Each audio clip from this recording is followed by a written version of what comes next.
Howdy, folks, and welcome to Moose Podcast number 488, How to Price Your Print.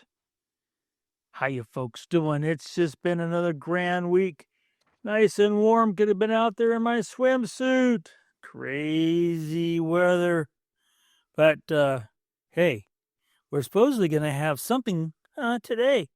I don't think so, but that's okay. I hope where you're at, especially on the East Coast, you're doing well, staying warm, staying safe. West Coast, yeah, balmy weather it is. Appreciate you guys taking some time out of your week to stop on by and listen. You guys really are quite amazing fans. I'm grateful for you. Our output, that's the wrong word, our reach continually goes up. It's not like rocketing up. It's slow but sure, and I can do slow and sure. Slow and sure is kind of sums up my life. So, hey, I want to thank you for one and all for your support and reaching out. It means a lot to me. Thank you. Hey, keep posting on my doodad list updates. Just for what it's worth, the two items I've put up there lately, the Waterfly, I guess you could call it fanny pack, but it's not really a fanny pack, and the Bamba water bottle combo have really worked out well, especially with these warmer temps. The Waterfly is a small little, I would call it a hip bag more than a fanny pack. It holds like the ZR body by itself and filters, and it holds the Bamba water bottle securely. Easily rotates around my waist. It's a simple little thing, but hydration is so important when you're out there shooting. Having that with you and having a bottle you can refill rather than putting more plastic into the landfill is really just a sweet way of doing it. So that doodad list, you can find it on my landing page of the website, the bottom right corner. You click on the link. So I constantly update it. It's there just to help you out. More trivia to get you going. This episode of the Moose Podcast, which is the 150th episode to be recorded using the Adobe Podcast Beta. You have to wonder, I've done it for 150 weeks, why it's still beta, but it is. Anyway, Adobe Podcast Beta with its AI voice cleanup. Now, I did make a blog post last Friday about AI. Some people misconstrued it that I'm anti-AI. That's not what it said by any stretch of the imagination. Just to clarify, I am really frustrated with people not educating themselves to understand the good and the bad of AI and being fooled by it by taking it for what they see and not thinking through what it is they're seeing. It's that simple. It's just education and being informed. So I'm using AI to clean up my voice because let me tell you, I'm simply sitting at my desk with a little soundproofing 12 by 12 square underneath the mic and just yakking. So the AI gets rid of some of the bounce, a little bit of the intentional pops or unintentional pops, I should say. So it works great. And I don't spend time doing it. I'm out behind the camera. And you can listen to my podcast wherever you choose. Just remember, you go to the website, moosepearson.com. There's going to be a blog post for the podcast with additional links as well as a photo that I might be talking about, all right there on moosepearson.com. And for just trivia's sake, I started this episode with 8,800 minutes in the can. That's 147 hours of me yakking. Holy moly. Wow. Crazy. So I've been reading a couple books. One was really quick, but it took years to find it. And that's Ace of Test Pilots, Pat Nelson, Ace of Test Pilots, by Dougal Lee, written in 1937. If you are a fan of the movie, The Christmas Story, and you see the antics of one family and the BB rifle, the Red Ryder. There's a scene in there where you'll see the kids come in the classroom. They got their false teeth and they have to hand them in. And the teacher opens her drawer and there's all these little doodads that are in the drawer that she's confiscated. And on top of it is of this pile is the book, Pat Nelson, Ace of Test Pilots. Yes, it's a real book. It's a quick read. It's kind of entertaining. But I've been wanting to get that for forever and ever. Got just a gorgeous antique copy of it, original, autographed even. And it took a while. So that's one of the books I recommend. It's just fun. The other one, it's the complete opposite of that one. Mountain Sheep in North America, Biology, Ecology, Conservation, and Management. This is not a page burner by any stretch of the imagination. This book, it's going to, if you are into mountain sheep, this is going to put them right in your lap. It's got all the information there, but it's a journal. It's a compilation of, I forget how many papers written by biologists around North America. A couple of those papers I'm part of, which is I'm very proud of. And it's you can find it on Amazon. You will find it on my doodad list. If you want to get it, I'll have it linked there on the blog post as well. And that's Mountain Sheep in North America, Biology, Ecology, Conservation, and Management. I have read, I've had it for a week. I've read probably about half of it by now. And it's, to me, it's the sheep Bible, and I love sheep. So, 2 book recommendations for you this week. Want to thank my good friends at Bedford, bedfords.com, for sponsoring the Moose Podcast.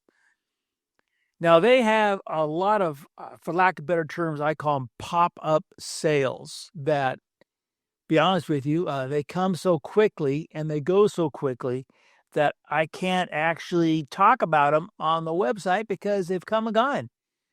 If you watch their site, for example, they have quite often these silly, I don't know how they can make it work, sales on their used gear. And I have to look. I have to check it out. And I go to their website probably every Wednesday for sure. And then I look to see what is coming. And those sales are just killer. Because they already have killer prices. They got a great inventory. They have like PhotoCon coming up in KC in a month, the 19th, 21st in March. They have big trade-up events, no matter what brand you have. Sony, Canon, Nikon, they got the big trade-up right now, the Z5 II. I mean, they're just amazing people. They just can't help us enough. And you don't take my word for it. You can go to like my social media threads and you'll see where folks, no matter what brand, this one guy had a really cute one this last week, thanking me, posted his great shot, and he was a Canon shooter.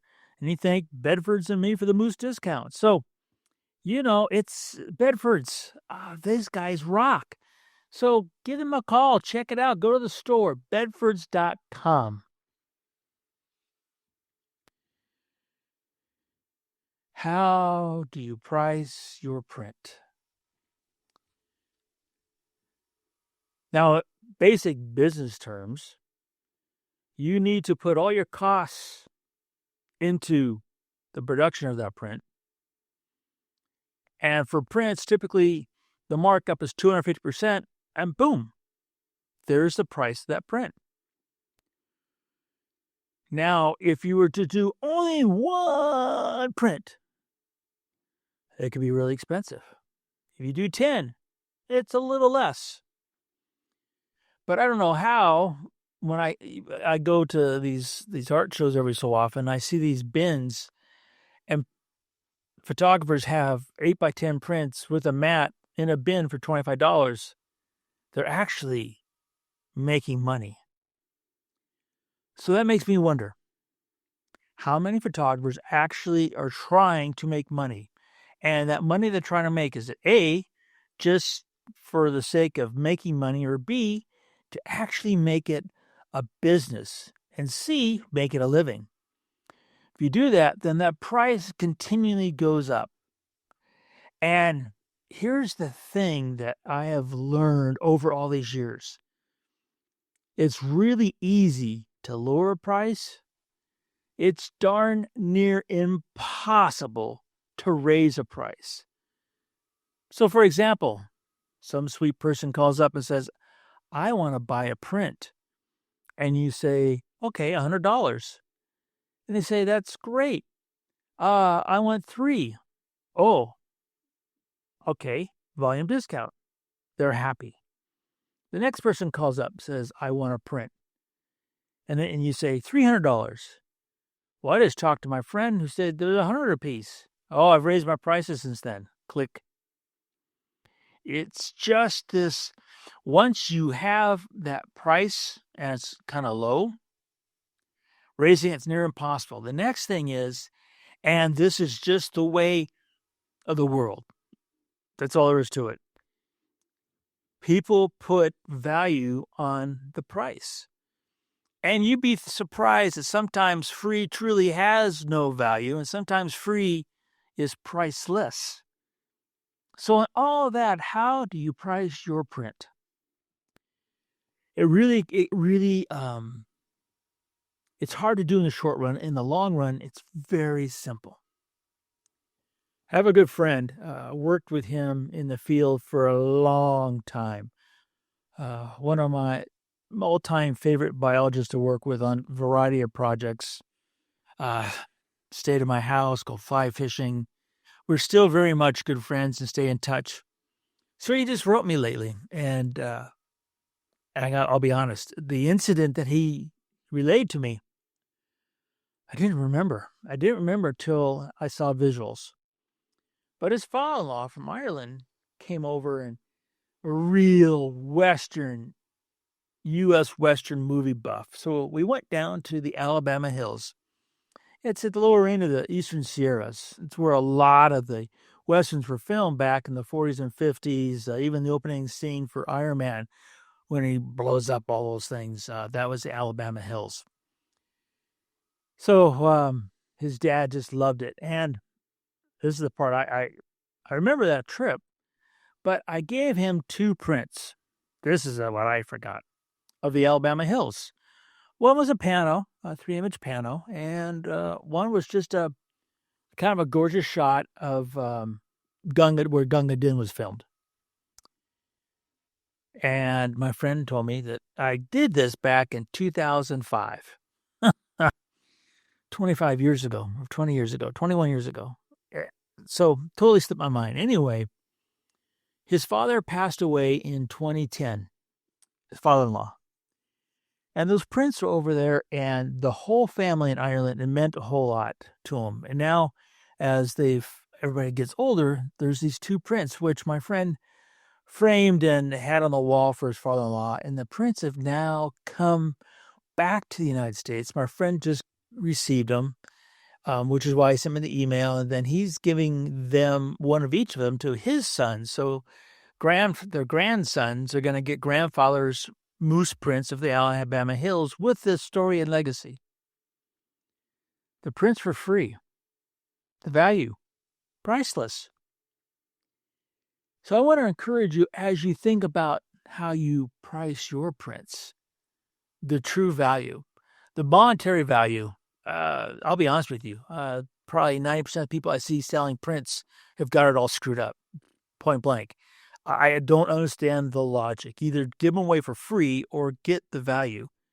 Because if you do the simple business math, when you talk about your time, which is really the hardest thing to monetize, figure out, price your gear, okay, how long you've had that image in your inventory, how much you paid to get that print made, whether you have your own printers like I do and then buy ink and paper, how much that one print really costs. And then you add 250% to it minimum. I'm sorry. Most people are giving their stuff away, so just give it away, right? I mean, just give it away. And if you are in the business and you actually are a photographer, You need to talk to your accountant about how you do business gifts with prints and make that work, and then you get paid even though you're not getting paid. And if you're not doing that, how do you price your prints? I mean, let's be serious. You've got learning value, all right? The value you get learning from the printing process. You have the value if you provide those prints, say, for example, to a museum, the learning that people could get from your images in an exhibit. It's priceless. That's priceless. How about just sharing? Just sharing the wonders that you are so fortunate to see and photograph. It's giving those prints to others who are not as fortunate. Put in simple terms, I feel unbelievably blessed that I can look out my windows or my deck and I just see nature.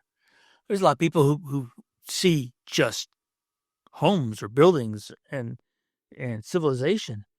Those prints that you share of your wonders out there, that's their only window they have to the wild world unless they leave their home. And most people spend time at their home. Think of the value of that. And then, of course, that monetary value. That's the hardest thing to put a price tag on. But sincerely, if you're going to sell them, sell them.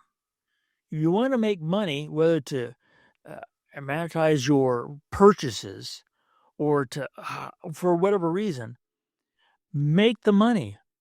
Now, a lot of people say, well, if I raise that price, I only sell a couple. Okay, so you sell a couple. How much time do you have invested in selling that couple compared to selling 100? And then what's the profit margin of the 100 you sell compared to the couple? The couple at the higher price or the 100 at the lower price? What's the bottom line? It's a tricky thing to decipher, to think about, and to actually come down to what it is for you. But that's truly what you need to think about. When you go about taking that artwork, that passion, you put it on that paper and present it to somebody, how do you price your print? You folks have an absolutely spectacular week. What am I doing this week? Oh, yeah, I'm in Florida. It's going to be a great week. You guys take care. Remember to make every click your story.